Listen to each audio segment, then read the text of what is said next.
Abi dönün böyle. Dön o tarafa. Tamam abi. Gel böyle. Aşağı çoğunluk çıkacaktır abi.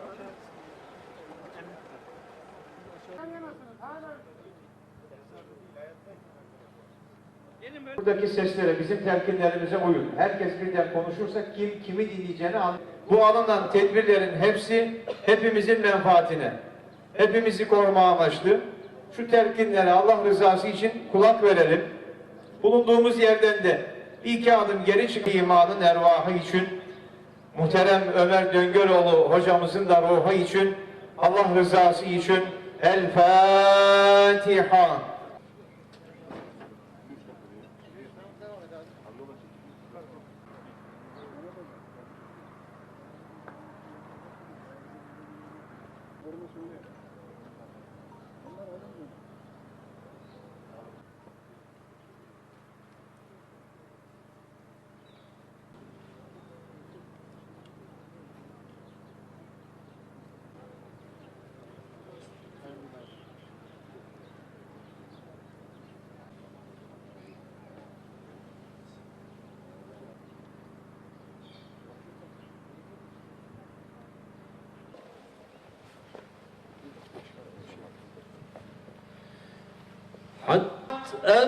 أبوابها وقال لهم خزنتها أعوذ بالله من الشيطان الرجيم بسم الله الرحمن الرحيم الحمد لله والصلاة والسلام على رسول الله وأصحابه وأهل بيته وعليهم أجمعين وإلينا ترجعون صدق الله العظيم.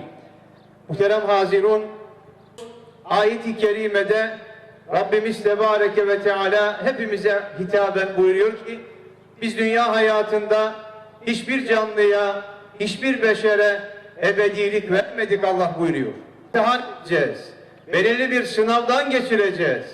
Ama eyleyna turci'unan bugün duruşuyla bize ders yapan, duruşuyla keskin bir vaazı bize hatırlatan muhtemelen sizler de şahitlik eder misiniz? Evet. Şehadet eder misiniz? Evet. Şehadet eder misiniz? Evet. Allah şehadetinizi kabul eylesin. Haklarınızı helal ediniz. Evet. Tekrar helal ediniz. Evet. Tekrar helal ediniz. Evet.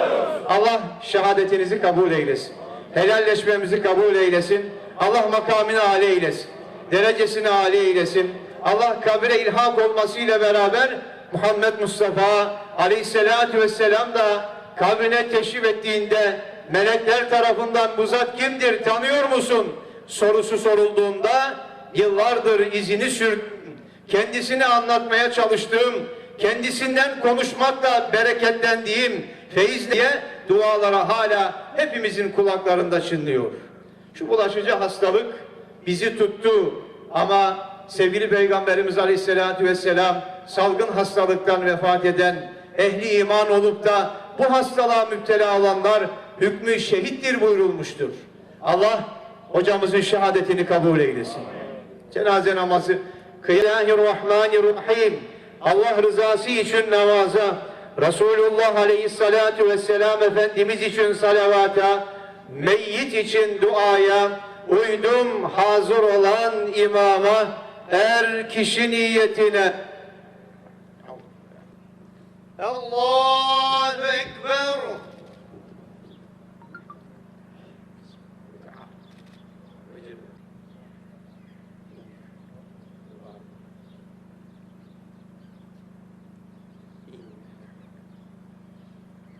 Allahu Ekber. Esselamu Aleyküm ve Rahmetullah. Esselamu Aleyküm ve Rahmetullah. El Fatiha. Birbirimize yakınlaşmadan hemen bu sizin sağ tarafınızda alan yol üzerinde cenazemizi mezarla alacağız. Mesafeyi koruyalım muhteremler. Tekrar hatırlatılıyor. Birbirimize yakındaki mesafeleri korumak içinde olalım. Allah hepinizden razı olsun.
çağımızdan şu ana kadar işlediğimiz bütün günahlara tövbeler olsun ya Rabbi. Estağfirullah, estağfirullah, tövbe ya Rabbi, estağfirullah. Ey güzel Allah'ım, ne olur bizi haramlardan, günahlardan sen koru ya Rabbi. Hadi gelin, şimdi dua vakti kardeşlerim. Komşuluktur, akrabalıktır, arkadaşlıktır. Bütün bunlar bu dünyada tanıştığımız gibi ahirette de devam edecek. Ahirette de hiç tanımadığımız arkadaşlarımız olacak, yeni arkadaşlarımız. Dünyada tanıdığımız birçok insan belki cennette, belki cehennemde olacağız. Arkadaşlık bazen sadece bu dünyada kalacak, akrabalık bu dünyada kalacak. Kimileri için evi, nikahı, aileyi cennete taşıyanlar olacak. Orada bizden önce dünyadan göçen ve bizden sonra dünyadan göçecek cennetin komşuları olacak. Cehenneme düşmüşsek Allah korusun, cehennemin de komşuları olacak. Şu virüs binlerce alimin, milyonlarca hocayım diye bizim gibi ortalıkta gezenlerin anlatamadığı, anlatamayacağı şeyi işte şu birkaç ayda anlatmadı mı hepimize? 50 yıllık hesap edenler, 20 yıllık plan yapanlar, yaz için otellerde rezervasyon yaptıranlar, planları alt üst etmedi mi Allah? Ve kıymetli kardeşlerim, böyle bir dünyada, şu dünyaya bundan sonra öyle dört elle yapışmaya gerek yok. Rızkımızı kazanalım helalinden, müminler ve Müslümanlar olarak üstümüze düşeni yapalım. Asıl yurt ahiret yurdu. Asıl hayat ahiret hayatı diyordu Peygamber Efendimiz Hazreti Fatıma annemize. Fatıma-tü Zehra annemizi öyle zor, sıkıntılı bir gününde parmağında altın bir yüzük görmüştü de keşke yavrum demişti. Onu takmasaydın da sadaka olarak verseydin demişti. Hazreti Fatıma 28 yaşında vefat etti Müslümanlar. Yani hep ömrü 28 yıldı. Gencecik bir kadın parmağında altın bir yüzükten mutlu olmaz mı? Efendimiz Aleyhisselam vehin hastalığına karşı, yani dünya sevgisiyle dolu olmak hastalığına karşı kızına diyordu ki, yavrum Fatıma keşke onu parmağına takmasaydın. Peygamberin kızı nasıl güzel kaliteli bir yüzük takmış görmüyor musunuz derler de, İnsanlar dünya peşinde yarışırlar yavrum. Senin yaptığın Müslümanlara yol olur Fatıma. Keşke onu sen takmasaydın yavrum demişti. Efendimiz Aleyhisselam kızına diyordu ki, Fatıma, Allah'a yemin ederim ki asıl hayat ahiret hayatıdır. Asıl hayat ahiret hayatıdır Müslümanlar. Bunu bazen biz kendi nefsimize bile anlatamadık yani. Güzel güzel konuştuğumuza bakmayın bizim. Güzel güzel anlattığımıza bakmayın fazla. Mesele bu dini yaşayanlardır kazananlar.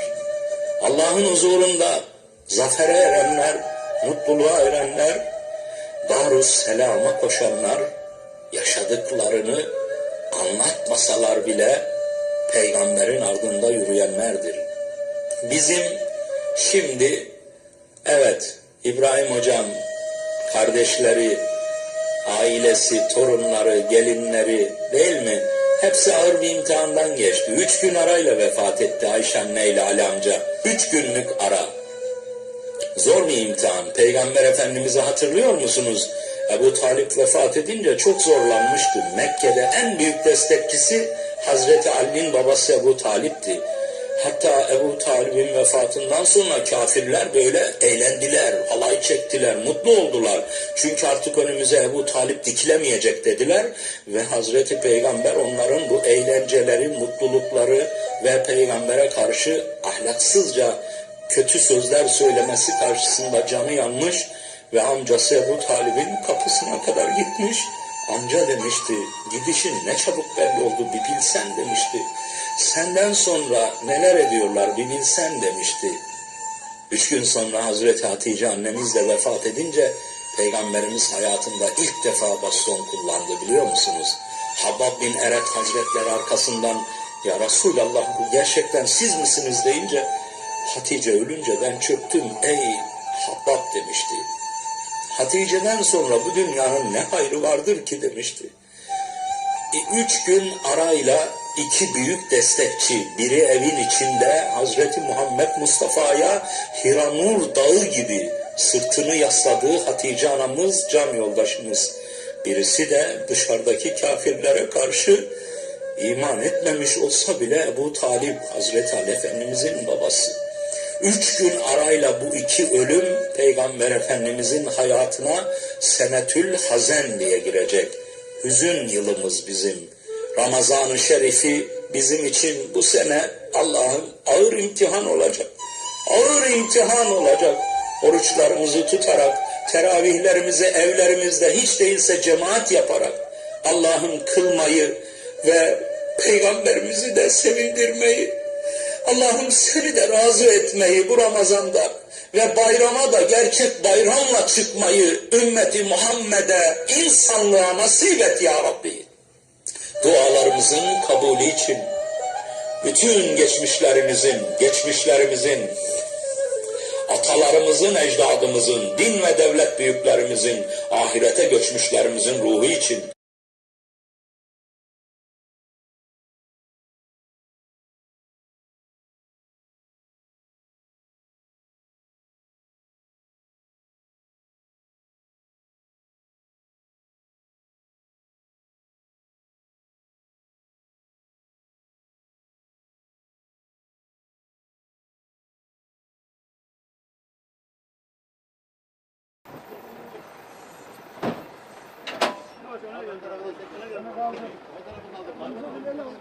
Abi dönün böyle. Dön o tarafa dön.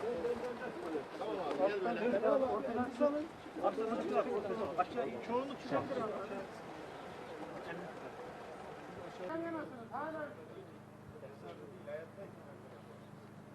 Buradaki seslere, bizim telkinlerimize uyun. Herkes birden konuşursa kim kimi dinleyeceğini anlar.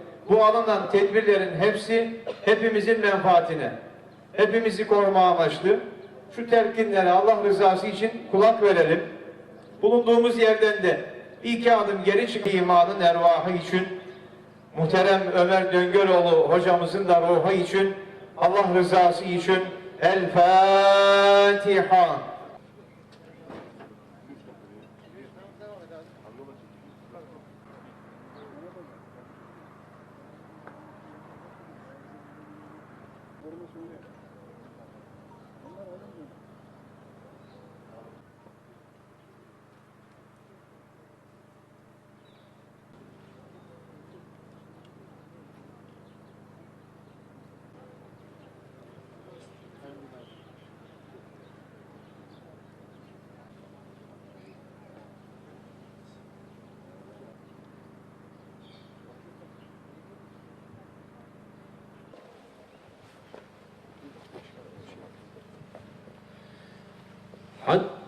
أبوابها وقال لهم خزنة.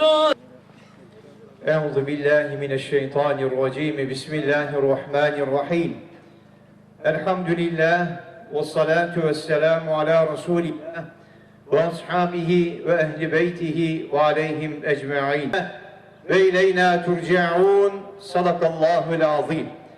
Muhterem hazirun, ayet-i kerimede Rabbimiz Tebareke ve Teala hepimize hitaben buyuruyor ki biz dünya hayatında hiçbir canlıya, hiçbir beşere ebedilik vermedik Allah buyuruyor.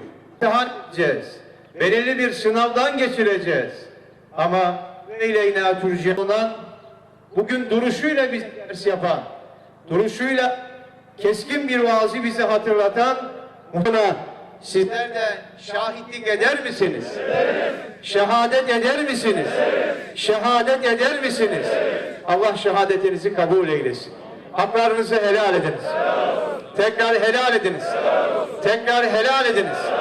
Allah şehadetinizi kabul eylesin. Helalleşmemizi kabul eylesin. Allah makamını âli eylesin. Derecesini âli eylesin. Allah kabire ilhak olmasıyla beraber Muhammed Mustafa Aleyhisselatü Vesselam da kabrine teşrif ettiğinde melekler tarafından bu zat kimdir, tanıyor musun sorusu sorulduğunda yıllardır izini sürdüm, kendisini anlatmaya çalıştığım, kendisinden konuşmakla bereketlendiğim feyiz diye dualara hala hepimizin kulaklarında çınlıyor.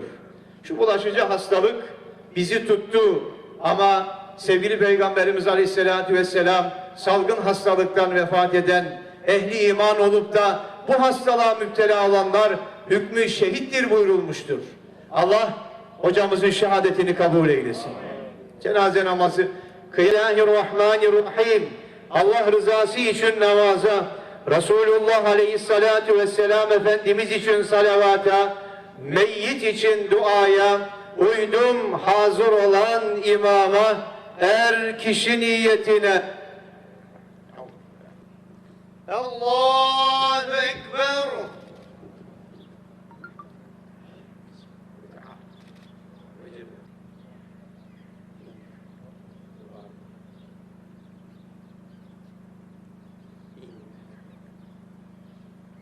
Allahu Ekber. Esselamu Aleyküm ve Rahmetullah. Esselamu Aleyküm ve Rahmetullah.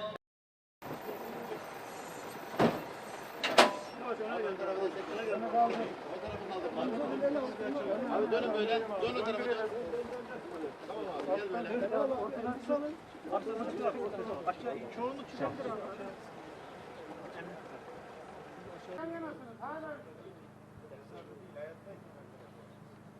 Buradaki seslere, bizim telkinlerimize uyun. Herkes birden